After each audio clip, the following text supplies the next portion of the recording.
I dag skal I lave julekugler, og til julekuglerne der skal I bruge en skabelon, et stykke karton, noget hvidt papir, en lamineringslomme, nogle tusser, blyanter, limpistol, saks og måske også en hulmaskine.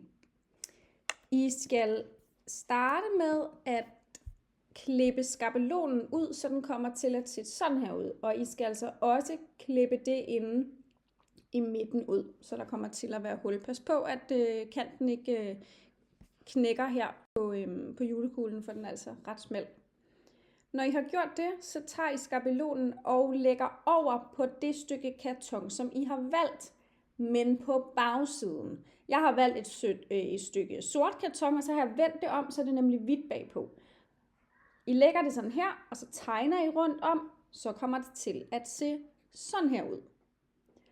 Når det ser sådan her ud, så klipper I det ud, og så kommer det til at se sådan her ud, i den farve, som I selvfølgelig har valgt.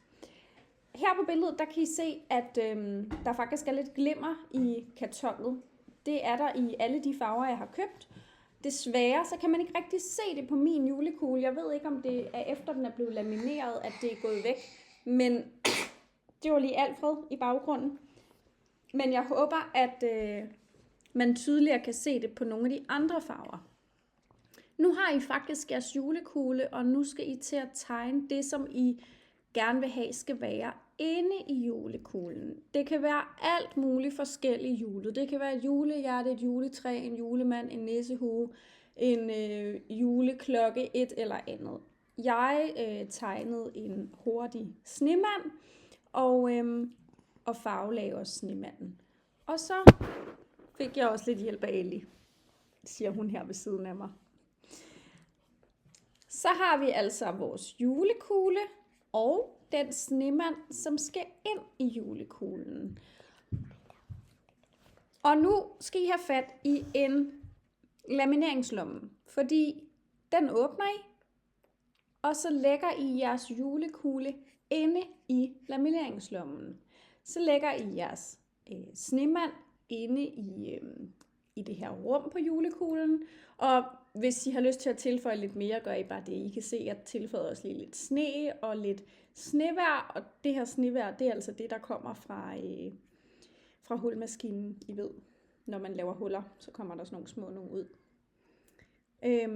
Når man har lagt tingene, som man gerne vil have, det skal ligge, så skal man forsigtigt lukke lamineringslommen. Meget, meget forsigtigt.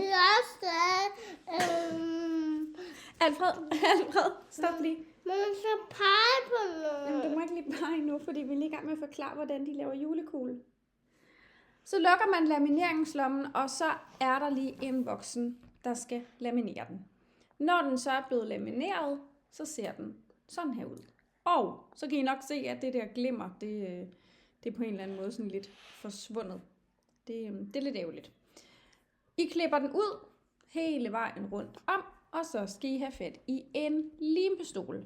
Fordi den nederste kant, altså den der lange kant, vi havde her, den folder man lige sammen sådan her, og sætter en klat lim her. Og så har man en julekugle, der ser sådan her ud. Voilà! Nu skal I bare i gang med jeres, og det tror jeg faktisk, at I kan gøre langt bedre end mig. Hej hej! Og vi ses!